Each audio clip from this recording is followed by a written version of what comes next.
Mortgages. Mortgages are an enormous topic in Canada, and there's a lot of concern about how Canadians are holding up in terms of their ability to pay their mortgage each and every month. And there's a lot of factors that go into that. There are some what you could call early warning signs on when a mortgage holder may be increasingly distressed. And we're going to talk about that today. Our guest is the Deputy Chief Economist at CMHC. His name is Aled Iorwerth, and he joins us today from Ottawa. Hello there. Hi, good to be with you. We see lots of headlines around mortgages, and there's a lot of terms that get thrown about, like mortgage delinquency, mortgage default, mortgage foreclosure. Just to level set here, what are the most important terms, and how do we very briefly define them so we don't mush it all into one thing? Well, the ones I pay attention to, and as you say, there's a lot of terms, and they're not really fixed, so there's a bit of leeway there. But it's basically arrears that are 90%, 90 days overdue. That's sort of a close metric for being delinquent. It's, as I said, there's nothing scientific about it, but it's one of the main indicators. Some of the others, like default, etc., it's critical for the person who goes into default, but as an indicator of how things are going, the macro situation, that 90-day indicator is the one we pay attention to. People may miss one or two payments, but it's the 90-day that really stands out. We really care about this on two levels. We really care, at least I really care, for the individuals, the humans who are in really dire circumstances and are concerned about losing their house. I also really care as a Canadian because this is a factor, it's a number, it's a variable that can have much broader implications. Can you talk a little bit about that and the importance of the health of the mortgage sector to the health of our country? Right, and I think the key starting point, the key statistic, if you like, is the level of household debts relative to either the size of the economy or to how much people spend for the whole economy.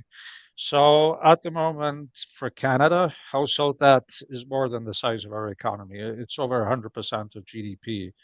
That's one metric. Another metric that tends to get bandied about is comparing household debt to disposable income, and that's like 170%. Isn't These are enormous numbers. So the number, as I mentioned, 100% of GDP. I think Australia is about that. Maybe New Zealand. But Canada's right there as well. Mm. Now the US, it's down around 80%. The UK is down there as well. These guys have really cut their household debt since the Great Recession in 2008. So now Canada, unfortunately, is leading the world in terms of household debt. And this creates a vulnerability. So people may go into arrears, people may go into delinquency, as we were discussing. Normally, that's not such a bad thing for the overall economy, for the Canadian economy. But the problem we have is the enormous level of household debt. So if the delinquencies go up, you know, significantly, however you define that, given our level of household debt as a country, that this just has the potential to have widespread implications, and so it's a key vulnerability for the Canadian economy. When we think about Maslow's hierarchy of needs, we know that the foundation is built on food and shelter. It's so critical. You need stuff to eat and you need a place to sleep that is free from the rain. When we back up the circumstance for someone who is pre delinquency, so we haven't seen that yet, what are some of the early warning signs that indicate that things might not be going so well and that there is a higher risk that that individual, that family could get so distressed that a delinquency shows up on their mortgage? Right. So, particularly under the Canadian system, it's a little bit less the case in the US system, but under the Canadian system, people will do absolutely anything to avoid defaulting or being delinquent on their mortgage. if you're delinquent on your mortgage, go into default, the banks can go after all of your other assets, basically. And this is a key difference from most of Canada and most of the US. So households will do absolutely anything to avoid being delinquent, being too late on their mortgages because of those other financial risks. And then there are other implications when credit score and the rest of it. So mortgages are the last thing to go delinquent or into default. There are earlier indications. I mean, usually the trigger is a loss of a job. The unemployment rate Mm. spikes. And if you lose your job, well, and you have a lot of household debt, you have a lot of mortgages, maybe you don't need the car. So you maybe you sell it or you default on the car. After that, well, maybe your credit card is getting up there. It's a bit of a nuisance, and so maybe the credit card goes into delinquency, and then other lines of credits. And so there is this progression of debt that becomes delinquent. They're an early warning indicator of what will happen, and so usually the last thing to go delinquent and then into default is that mortgage debt. Mm. We talk about this like this is a national story. And while it is a national story, it is also very much a regional story because of the very different dynamics from a real estate standpoint and from a labor market standpoint. What would be some of the nuance or some of the variables that you'd be seeing or insights that you'd be seeing regionally across the country?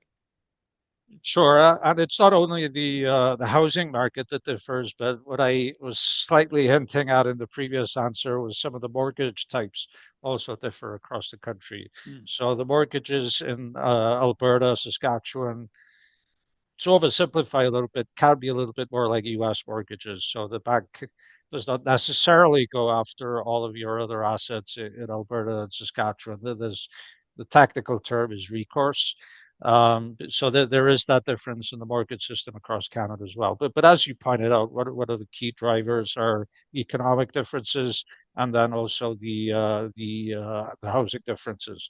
So the areas I would be particularly concerned about, for example, are areas with very, very high house prices, but then that are hit by some sort of economic shock that leads to high unemployment. So you have high house prices, you have this introduction of unemployment, the economy turns south, people are heavily indebted, and that leads to quite a lot of risk because people might, really try and get out of the housing market very quickly.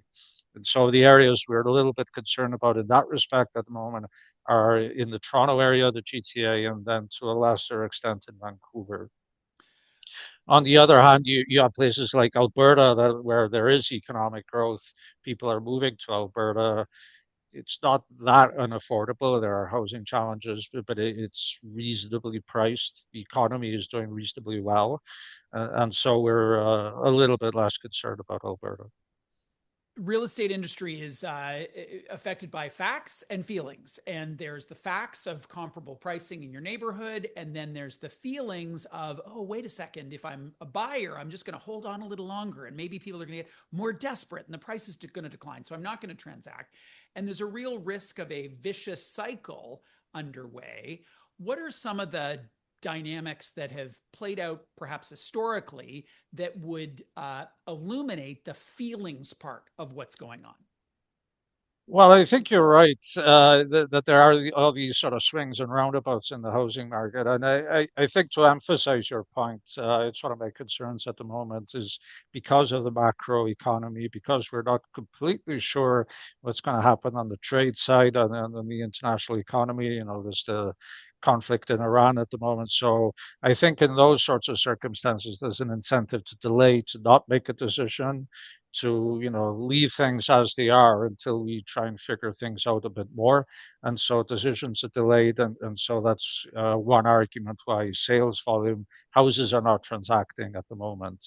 But the to get back to your question on warning signals, vicious cycles, these are just very difficult to call. Um, I mean, the vernacular is that house prices become disconnected from reality. They go way up on the upside and they way down on the downside because, as you say, it's the behavior of individuals, behavior of households. As we saw in 2008 in the US, you can get some exuberance on the way up and panic on the way down. So the cycles tend to be exacerbated, and that's why I think one of the crucial aspects is to, it's difficult to do, is to prevent these huge cycles in the first place, and to have a plentiful supply of housing so we don't get into these affordability crises. Mm. One of the things that has perplexed me on the way up is that we seem to look through the lens of the seller most often, like, woo, housing prices are up. If you were a boomer and you've owned for 40 years, amazing. And yeah, there's this little challenge called housing affordability, but we haven't been applying that in the inverse. As housing prices have leveled out or in some cases declined, there hasn't been the woo, things are more affordable and there's a benefit to that. Is that a disconnect for you? What's going on there? No, it's a fair point. This is part of the argument or why housing is such a difficult topic, because some people lose out, some people gain. And if, these things can sort of offset each other. So it's more of there's no overall winner. It's just the benefits and losses are distributed. So it gets a little bit tricky. And you get obviously intergenerational challenges. So people closer to retirement age are probably made a lot of money on their housing, but they now have kids, and the kids are trying to find a place to live. It's just simply unaffordable, and then they have to probably, they will stay with their parents for a while because they can't find a place to live until the parents kick them out, or they have to move to a different city that's more affordable. So I think we're already starting to see people leave Vancouver, leave Toronto for Alberta because the affordability is such a challenge. So I think Mm. now everybody's starting to see these gains, benefits, losses, these all of these trade-offs that have to be done. Just one last question before we go. We talk to economists all the time. If you're from a bank, you have a particular worldview. If you're from the real estate sector, you have a particular worldview. What is the view that informs how you practice economics, given that you work for CMHC? So, like, what's their mandate? What skin do they have in the game here? I think our principal concern at the moment is housing affordability for everybody in Canada. And to that extent, we're applying just conventional demand and supply. Demand for housing has got up a lot. Supply has to go up a lot in order to keep housing affordable. And so our real emphasis on really increasing supply to maintain that affordability. Now, that's important for two reasons. One, obviously, is affordability itself for young Canadians, finding a place to live, for lower income Canadians to get a place to live. But it also means that if we keep affordability in check, we're not going to have this massive amount of household debt that I talked about earlier. We're keeping that in check. We're not exposing the Canadian economy to this whole huge vulnerability that we have, and that can be done by increasing housing supply. Really interesting. Alad, thank you so much for your perspective today. We appreciate it. Thank you. Alad Iorwerth is the Deputy Chief Economist at CMHC. He joined us today from Ottawa to talk about the mortgage market and some of the concerns that part of our economy faces these days.